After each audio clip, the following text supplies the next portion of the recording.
The January 6th committee wants to chat with Sean Hannity. Why? Because as part of its investigation, even more text messages are surfacing that the Fox host was in the very middle of strategy sessions with then-President Trump and the White House. More importantly, what Hannity was saying privately was far from the message that he and his network pushed publicly to its viewers, many of whom would march on the Capitol. So on the left side of your screen, you will hear Hannity's words to viewers. On the right, you will see his private text to Trump allies, members of Congress. We report, you decide.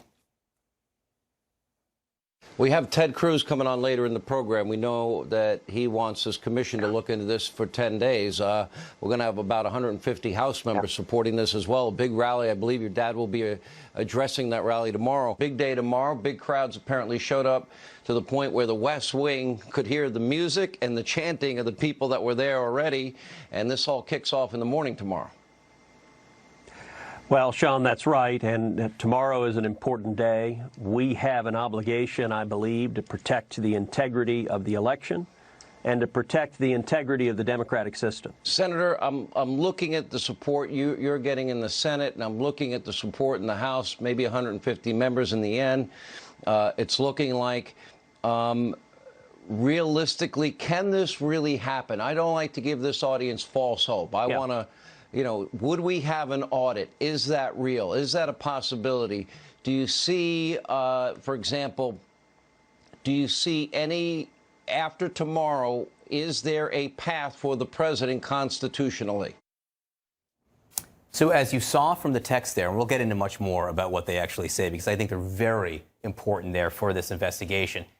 Hannity knew there was no path, knew there was no constitutional path, but he built up the rally. And he gave voice to people like Ted Cruz who were pushing the big lie. And you should remember, Fox is being sued for billions for its lies about the election. Then after the insurrection, Hannity, despite accurately predicting that chaos would happen, floated conspiracies and lies about left-wing actors actually being the culprits.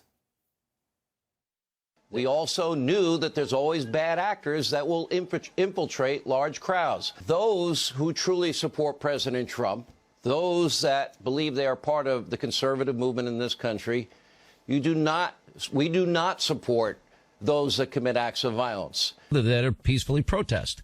And we had the reports that groups like Antifa, other radical groups, I don't know the names of all of them, that they were there to cause trouble. Hannity and Fox, they spend a lot of time telling viewers what they think is patriotism. But just to recap here, Hannity's network publicly sold the big lie, they built it up, so that a president could carry out a coup, a blatant attack on democracy. Their viewers are being lied to, brainwashed, manipulated. And just to be clear, Fox is not a news network, which is not breaking news, I will say.